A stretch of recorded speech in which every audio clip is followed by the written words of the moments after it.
Okay, this is a product that has been on market now for quite a while. I've owned this one ages now, and it is the GoPro Hero 4 Session.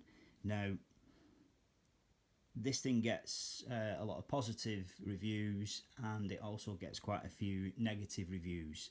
So it gets both praised and bashed. For me, I think it's an absolutely fantastic piece of kit and well worth the money.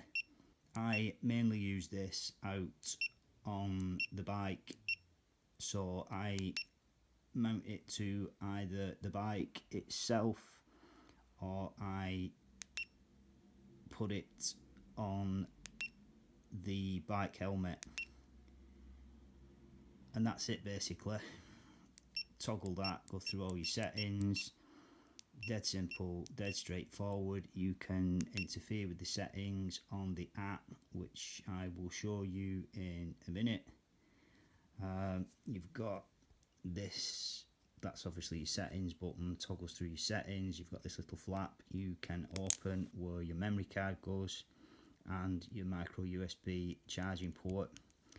There's loads of accessories you can buy for them. This one, I mount that on the handlebars. I've got this strap thing that you attach to a bike helmet. Sorry for the dodgy footage, but there we go. So that's it, the GoPro. Now you can pick these cameras up now for as little as, there's one there, £150, £147, £177. So they're going pretty cheap now. Okay, by far and the best way to control your GoPro camera, well, the GoPro Hero 4 Session anyway, is definitely on the app, which you get for free off the App Store. And if we click on that, we go to the camera, we can control the camera. That's actually what the camera sees now. It's on the floor down there somewhere, recording the bike helmet and the back wheel. We can go into settings, we can change the resolution. There's numerous options there for the resolution of the camera, your field of view from wide to medium, your photo settings, 8 megapixel wide, 5 megapixel medium, all dead easy and straightforward. Multi-shot settings, so we can have one photo 0.5 seconds, one photo every 10 seconds. Again, 8 megapixel wide, 5 megapixel medium. Orientation up. Now, the thing with this is I always have it set to up, and obviously have the camera with the red button to the top, because when I've had it in auto, for some reason, I've ended up with videos that are upside down, and then it's a ball ache trying to get them turned over. Well, it's not a ball ache, it just takes time.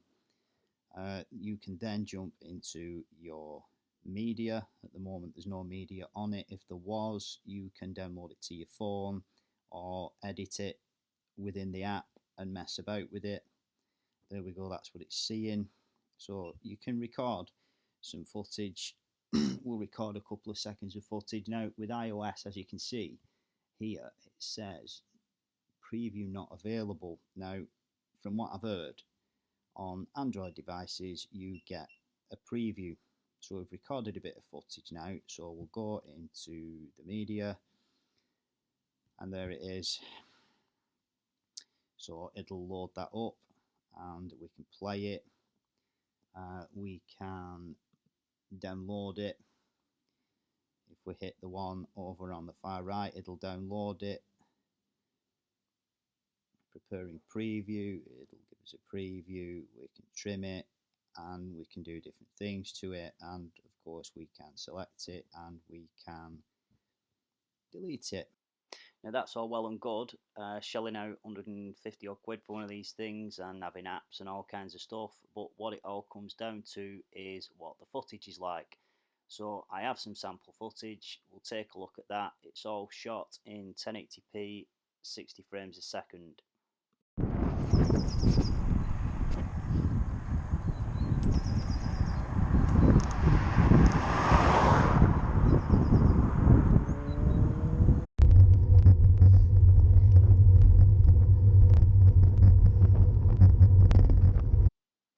so this is obviously on the bike mount. You can see my little Garmin out there in front of me.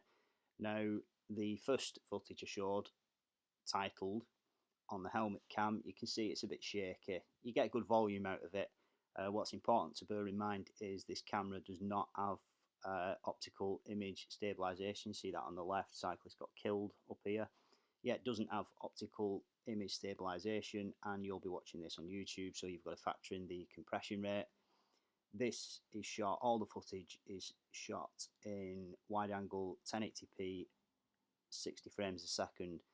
Now, there'll be a lot of people out there that look at this and think, yeah, it's crap. But for me, I think I paid 160 something for this at the time, and I think it's a fantastic little piece of kit. Dead simple, dead straightforward, easy to use.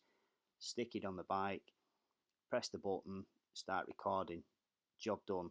For me, it's a bargain.